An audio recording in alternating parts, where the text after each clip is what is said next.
This is Reimagining Higher Education, your go-to podcast with remarkable education leaders sharing personal stories from their experience in and around the sector, including reflection and hope for progress in the sector. With your host, Professor Judyth Sachs, former PVC Learning and Teaching at the University of Sydney, Deputy Vice-Chancellor and Provost at Macquarie University, and Special Advisor in Higher Education at KPMG, and now Chief Academic Officer at Studiosity. Welcome. It gives me great pleasure to introduce Professor Clare Pollock, the Vice-Chancellor of Edith Cowan University. Clare, you've been in the role for over 12 months now.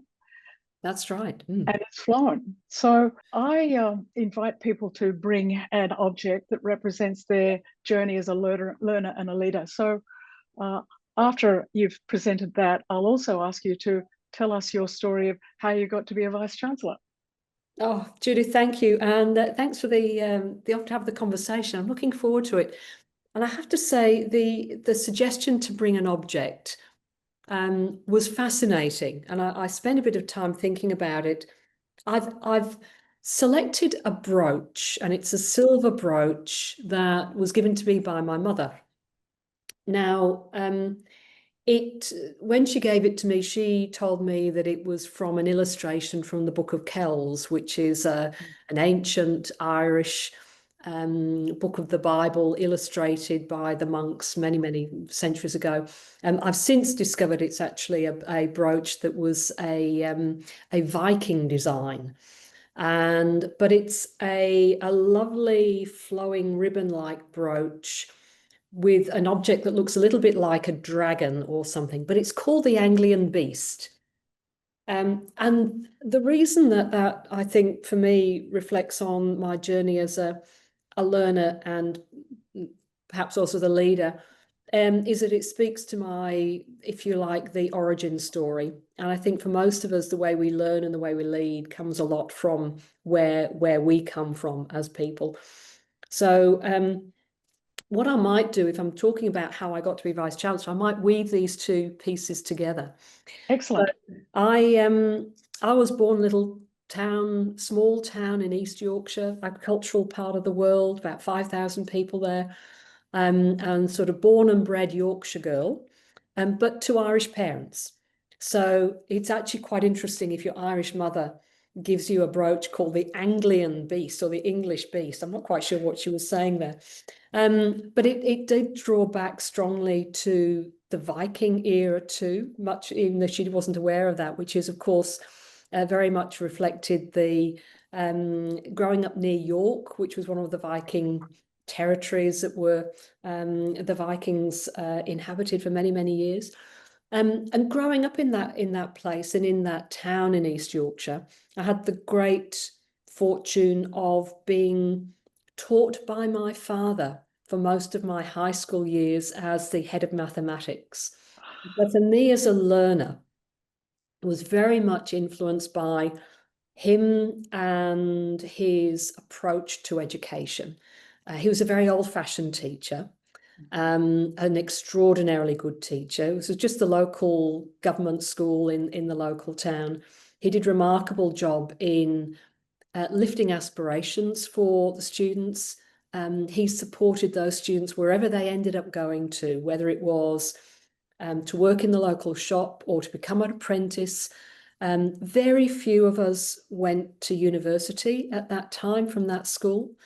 I had the great good fortune to be one that did get to university. But it was very much and I pay great credit to both my parents. My mother gave me a love of language. Her father was a writer and an editor of a newspaper, and many of her family are great writers. There's often the Irish tradition of storytelling. My father was a scientist, great mathematician. So I inherited what I learned as a learner. I really drew that from my parents. And I think also as a leader. And that was very much instilled on me the belief that you have to pitch in as a leader. Leadership is about getting things done, trying to make things better. Growing up in small country towns, nobody else comes and helps you. You have to get in and help solve problems. And I can see, for me, both of those tracing through my history and what's driven me as a leader. So anyway, I had the great opportunity to go to university. I was one, along with two other of my schoolmates, the first in our school to go to Oxford University. At that time, coming from a government school to get into Oxford was a real challenge. My brother had gone to the other local school, which was a grammar school and became a private school. He went to Cambridge. That school had a 400-year-old tradition of sending their boys down to Cambridge or Oxford. The school that I went to had no tradition. So for me, that also set me on a trajectory which was about understanding what it means to give people opportunity that have the capability and the wish and the desire. And I think I've been trying to pursue that for the rest of my career, and I ended up as Vice-Chancellor. From there, as I said, went to Oxford, did my PhD at University College London, and came out, worked for a period of time after that, but I'd met an Australian in London. And of course, like many others at that time, came out to Australia, I've stayed there, stayed in Australia ever since, worked for many years in Curtin University in Perth. I did my apprenticeship as an academic, as I see it, in starting as a casual, going to a fixed termer, working your way through, taking on different roles, having a wonderful time there until I've got the opportunity to move to Flinders University as Deputy Vice-Chancellor students there. From there, I then went to Western Sydney University, over in Sydney, obviously, as Senior Deputy Vice-Chancellor. And as you said, last year, came to Edith Cowan University, back to Perth, to lead a great institution here back in Perth. So when you reflect on your undergraduate experience at Oxford, very different from the places that you have taught and worked, what was it that stands out for you most from your experience in Oxford, which was a small institution, elite, very personalized experience? But having known you for quite a while, there were some things that you took from that experience and you applied, particularly at Western Sydney. Look, it was very much for me an isolating experience going down to Oxford, I have to say. And you're right, it was a wonderful, it's a wonderful institution. I take nothing away from that institution. But at the time when I went in what was then in the 80s, I went to a college. It's an organisation that is comprised of a series of colleges, and really a lot of your life is as part of those colleges. So the college that I went to, only 3 years previously became co-ed. It had about 400 years of being a male-only college. So I was going to an organisation where I was not only in a tiny minority as somebody from a government school, but also as a woman going into that organisation. And so there was that sense, I never felt that I was disadvantaged at all. In fact, I would have been furious had you suggested that. I felt that I was more than capable of holding my own in that environment. But it was an isolating environment. There weren't people around you that came from that background that I could see easily. And so a lot of that time was about, if you like, raging against the machine. And being, I have to say, being put through the ringer intellectually. It was extraordinarily good as an education. Although by the time I got to the end, I decided that I knew nothing about the subject that I was studying, which was psychology. And I remember reflecting probably 10 years later that what I thought was that after my time at university, all I knew was how to take an obscure question that I knew nothing about, research it in detail using primary sources for 3 days, and then write an argument in an essay that I could talk about with one of the leaders in the field for an hour on my own. If you say that was no skills that I'd acquired, then you'd be crazy. But I didn't appreciate it at the time. But what it did for me, so that was, if you like, my experience as an undergraduate. What it did for me was really reminded me of the need to make sure that our universities are places where students feel that they belong. And they can still get that extraordinary transformational, intellectual and personal transformational journey, but in an environment where, one, they can get in, they can access those institutions, but actually feel that they belong. And we need to make our universities much more open and accessible, I think, because we've still got a long way to go to ensure that everybody that can learn and wants to learn has an equal opportunity to do so. I remember the first time we met, and it was in Adelaide when you were at Flinders. That's right, yes. And you were your title was Deputy Vice-Chancellor Students. And Yes. we had a conversation about that title. And I recall that you were an extraordinarily strong advocate for students and an extraordinarily strong, you wanted to maintain students in your title. Can you talk about that? Because you really were so passionate about students. I remember that conversation. I've often reflected on it. I've talked about it with other people, because I remember when you challenged me, or you said to me, that's going to be quite a challenge in the academy. And I probably slightly naively hadn't appreciated the challenge, because it, to me, seemed the obvious thing. And what we're talking about there is the fact that typically in universities, the people responsible for the education side might be called DVC academic, DVC education, DVC teaching and learning. I was the first person, I believe, in Australia that had the title simply DVC students. And a year after I joined Flinders, when I joined, there was both a DVC students and a DVC academic. Year after I joined, the DVC academic retired. Wonderful Andrew Parkin, wonderful academic. I then took on responsibility for not only the student side, but also the education side. But I remember talking to the Vice-Chancellor and saying, look, I'm going to do this job, but only if you let me keep the title DVC students, because everything to do with education should start with the students. It isn't teaching and students. It isn't education and students. If it's not about the students, then what's education about anyway? So it was something that I was very passionate about, and I held on to that title for as long as I possibly could, all the way through while I was at Flinders. And that sense of advocacy took a long time. There are now more DVC students, and in fact, I appointed one, created the position at Macquarie as well. Good on you. And that it actually, for me, it was a message about the core business. And the core business was about supporting students. But for you, in wanting to retain that title, what was the motivation behind you in sort of your advocacy and your strong belief in students being the centre? Well, where else are they going to be? It's almost like I find it almost difficult to articulate, because I can't think of anything other than the students being at the centre.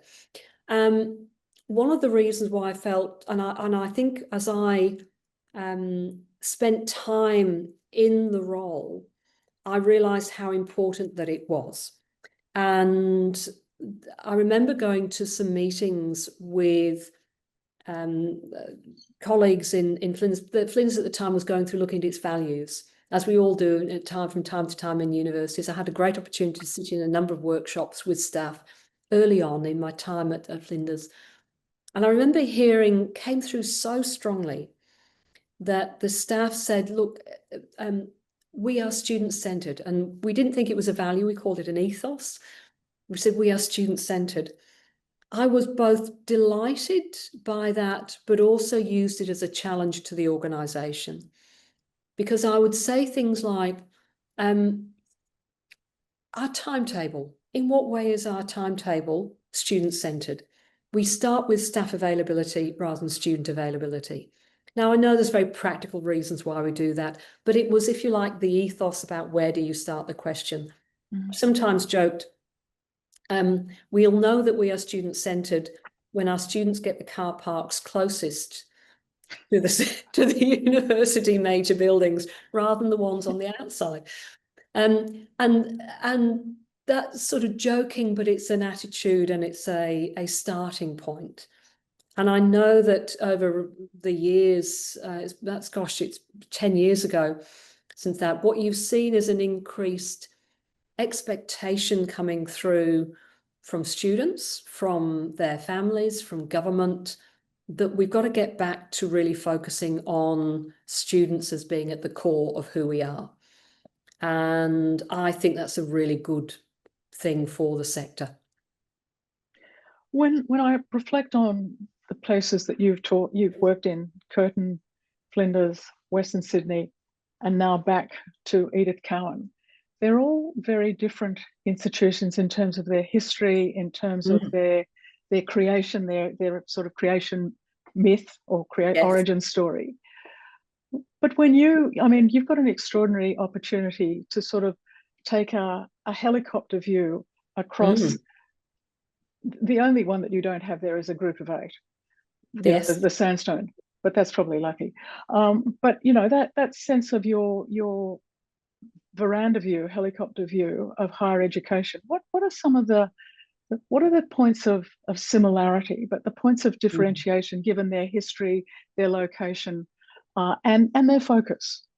Yes, I actually see a lot of similarities between them, and that's probably no surprise given that I've chosen to spend time in each of them. They were very important. The education has been central to all of them. They've all been at different, different stages of a journey, if you like. I was very privileged to spend a lot of my career, the formative years in my career at Curtin, when it was really transitioning from being an institute of technology into a university and what that meant. Yep. And when I joined, I found it very humbling because, of course, I just come, from University of Oxford as an undergraduate, University College London, PhD. I've been working in sort of quite an interesting consulting role in the UK, and I come out and I have a job at this little place that's only just been made a university a couple of years before. But what I saw when I talked to the staff was an understanding of their service to the students, and it was very student-centred then what I saw. Simple things. Every unit that you taught would have to have an availability for students in the evening, because it was assumed that you were making education available for people who were working and wanted to come after hours or when their partner was back from work so they could come and study in the evening. There was no such thing as mandatory textbooks because students may not be able to afford it. Little things like that. So I saw that through Curtin, but I also then had the opportunity to see that real lifting in the research focus and the growth of that organisation to be a real powerhouse organisation. In Flinders, again, I think there was a hope that it was very student-centred and that education was at the centre. I think that it was a bit of an older institution, a slightly more conservative, interestingly. At that point, I joined it when it had just reached 50 years of age. And there was a great opportunity then to take it through a re-evaluation of what it meant. It may have thought, and we sincerely believed that we were student-centred, but what does that truly mean? And how do you involve students in decision-making and and get their voices involved? So it was really just at a different stage and trajectory. Western Sydney, the diversity of the student body at Western Sydney was extraordinary. It is a great institution. The greater region of Western Sydney has 10% of Australia's population. We often look at diversity across a university and think about our international students. Western Sydney, you look at your local students and the diversity they bring and the stories that they bring. Real stories of challenge and hardship, but great positive stories about determination and this whole deficit model is just not tolerated. And I really loved that. It was a very strengths-based place. So you get strengths from the multiple languages and multiple views. But again, it was very much focused on how do you lift, how do you meet people's aspirations to improve their lives through education. And Edith Cowan coming, if you like, back at the other side of the country, ECU, a very strong history of excellence in education, really digging deeply into the Edith Cowan story herself. And we've really been looking at that again in the last year, thinking about her as a trailblazer for education and giving opportunity where it wasn't available for people at those times, women, children, and the impact that has on society. So I see far more similarities, perhaps. The differences are perhaps just about geographical location and trajectory and age.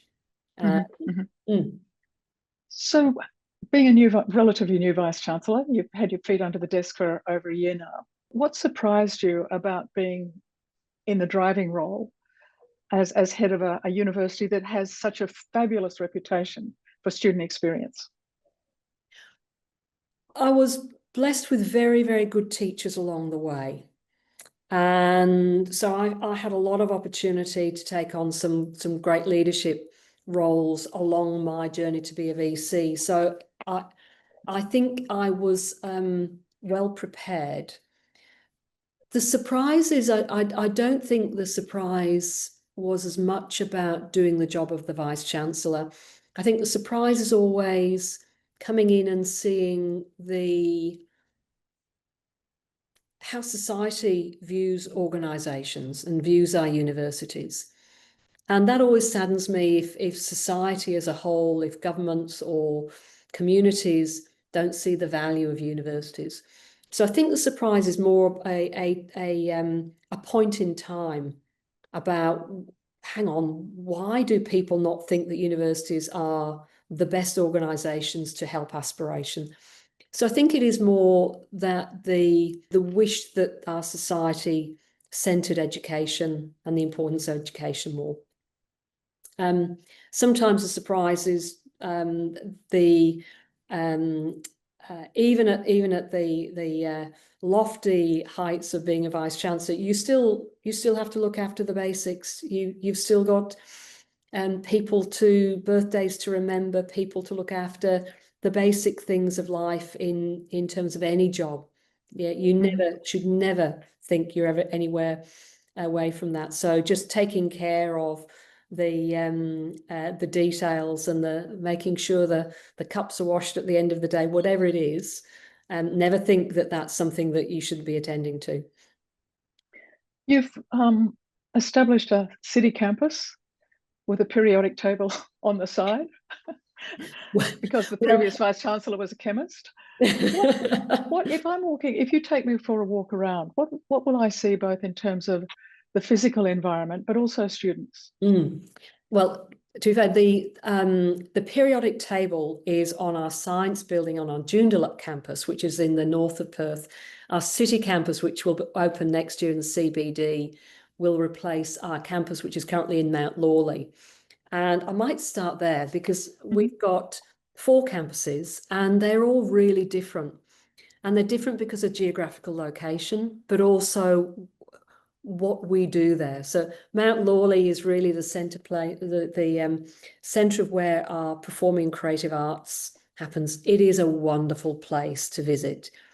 You'll walk around and you will hear snatches of song coming through a window, or you'll see some dance students warming up on the grass outside of a building, and you will always see a lot of students on that campus because the nature of the performing arts education that we do is that students have to be working on their craft for many, many hours of a week. So it is a wonderful place to go to. I can't wait for that to move into the city next year so that the the good people of Perth can get a closer insight into what creativity and performance is all about. So that will be wonderful.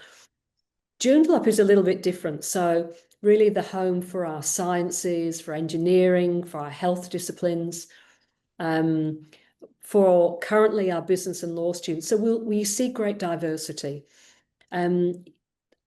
It's particularly in spring, summer and autumn, less so in winter with the Perth weather.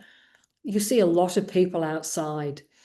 I sometimes think we've got more students sitting in our cafes than we do sitting in our classrooms. But that, I think, just reflects the nature of what learning is about on universities these days.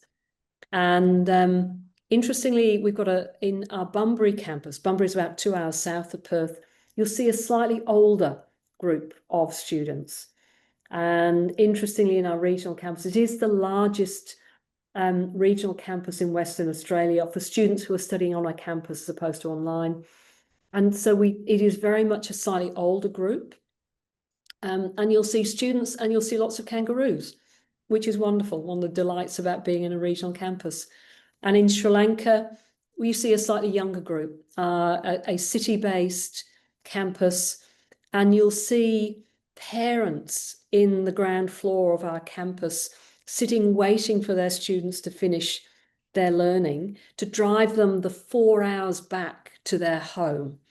And that gives you a real reminder of the sacrifices that families make to give their students access to education, particularly in international students. So that gives a bit of a feel for the campuses. AI Oh, yes.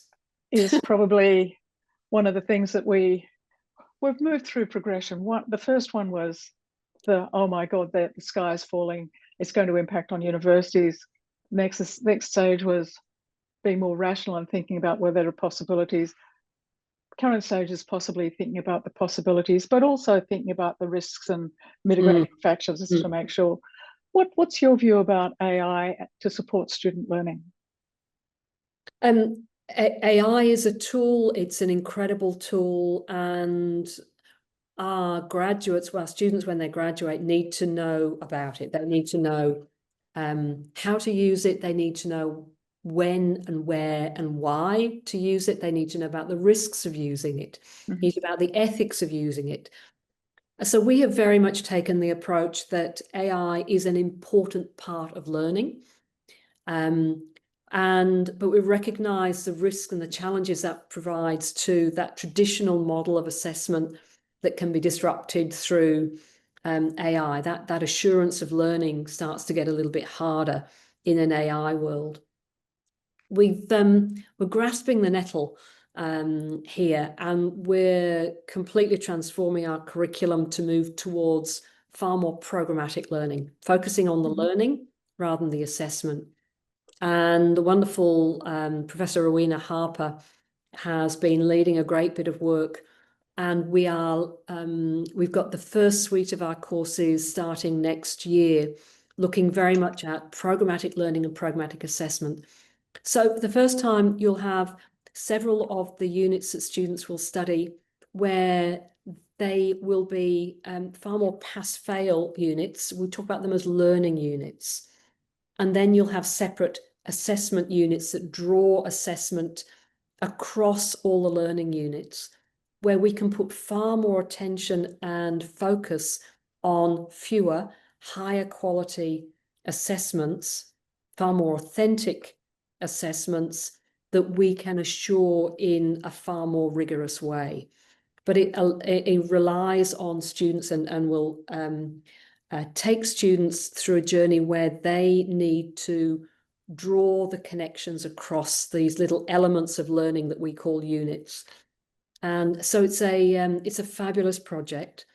I think it is really drilling in deeply into what the future of education is going to be. And I can't wait. The trials we've been doing and talking to some of the teachers that have worked with some of these techniques on a pilot basis this year. We heard some of them talk to our executive a few weeks ago. It is so exciting the way that students are stopping to think so much about the next test or the next assignment and thinking about the learning. It's what it used to be all about. And I can't wait. And that it is both a way to embed AI into the curriculum, but also protect against some of the risks. So you've, I get the sense you walk around the campus, you're visible, you talk to students, you attend many graduations now, both in Australia and overseas. What advice do you give to students to prepare them for the future? I'm always wary about giving advice, and because you have to remember that we should be, and I think we do, prepare students to enter a world that we will have no idea what it's going to be like. They are at a time, and they are graduating at a time completely different to the times that we graduated in. True. So we've got to be a little bit wary of advice. But what would you encourage them to do? Encouragement. I love the quote that Kennedy, JFK, often used in his speeches: "Go plant your tree." He talked about that a lot. In fact, it wasn't his quote. I think it came from he was drawing on it from, I think, a French ambassador to Morocco or something. But it was all about start today what you need to see achieved down the track. So it is all, don't put off, don't think you should be, a job is too hard or too big to tackle. Start whatever it is that you need to do. You just need to get started. So that is one piece of advice I'll often talk about, the go plant your tree. And the other is, don't expect your life will be linear. You do not know where the next opportunity will come from. So I always say yes far more than you say no. Because if I look at where I would have never have dreamt as that little girl in this little country town in East Yorkshire that I would end up on the other side of the world leading an incredible organisation. And it's only because sometimes you say yes and you take risks, and you might not be exactly where you thought you were going to go. But if you keep sort of pursuing the core, what is it you call, work out what is really important to you and work out how that yes could help you get towards it, even if it's going slightly sideways. Well, that leads nicely into the next. What advice would you give to the younger Clare? The younger Clare probably wouldn't have listened to any advice, I'm afraid. Oh, dear me. I would have probably said maybe listen to more advice from your elders. All I'd say is, you know what? It'll be fine. It'll be fine. Just trust yourself. It'll all be fine. Wherever you end up, keep doing what you think is right. Follow your true north and you'll be fine. Great advice. 2 more questions. Okay. If we had this conversation in 3 to 5 years' time, yes, what sort of things would we be talking about in terms of higher education?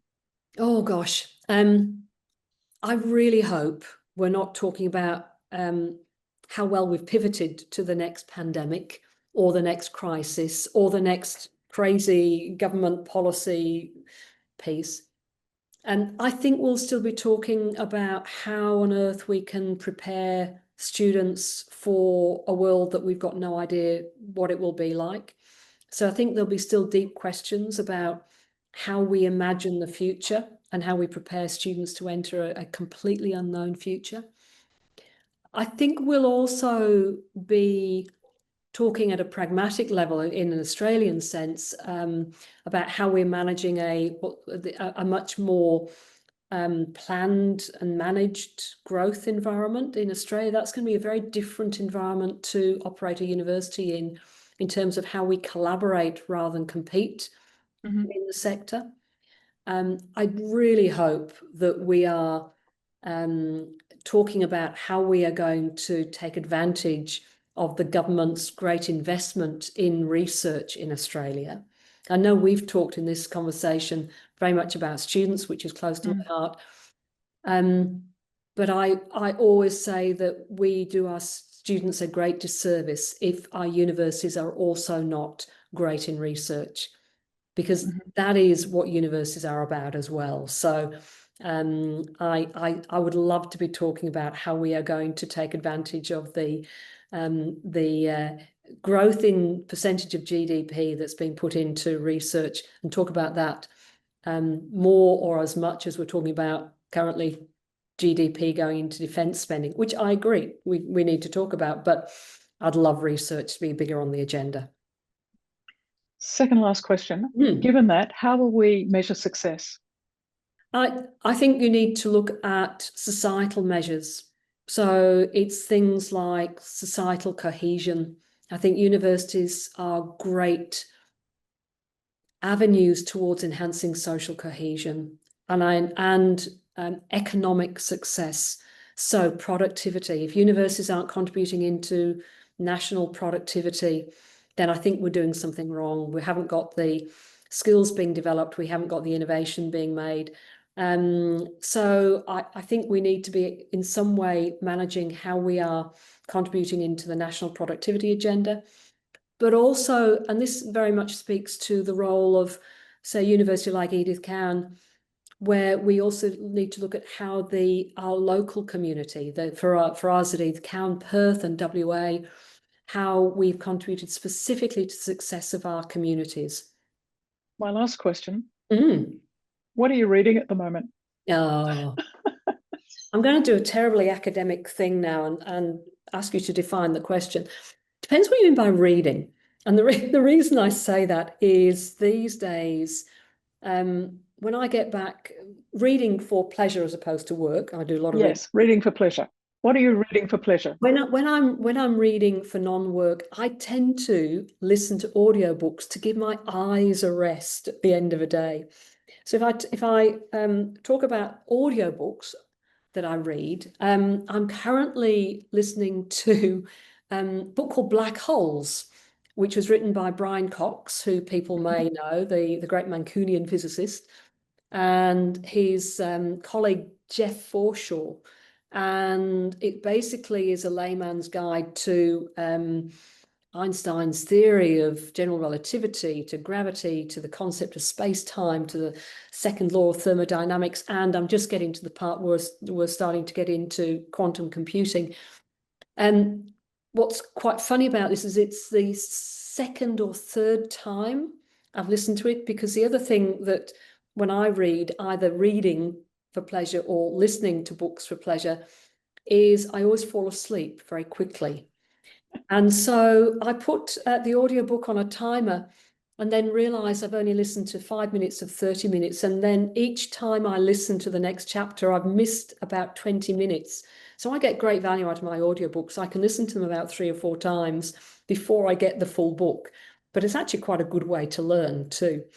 And so that's what I would call my reading at the moment. So do you prefer fiction or non-fiction, or you're quite Catholic in your choice? It's really interesting. In audiobooks, I'm non-fiction. When I go to an airport and I know I'm going to have a time on a plane, when you're going up and then coming down, when you can't be using an electronic device, I will actually pick up a physical book. Those are always very light fiction. Yep. Easy light fiction. So in that context, it's fiction. Interestingly, I enjoy ancient history, science, autobiography for my audiobooks. That's the stuff that I'm drawn to more now. Claire, thank you for giving me 40 minutes in your busy schedule. I hope you've enjoyed it as much as me, and let's hope that our paths cross again before too long. I certainly hope so. It's a great conversation. Thank you, Judith. You have been listening to Studiosity's podcast, Reimagining Higher Education, candid conversations within higher education, sharing stories of leadership, change, and best practice in teaching and learning. Visit studiosity.com.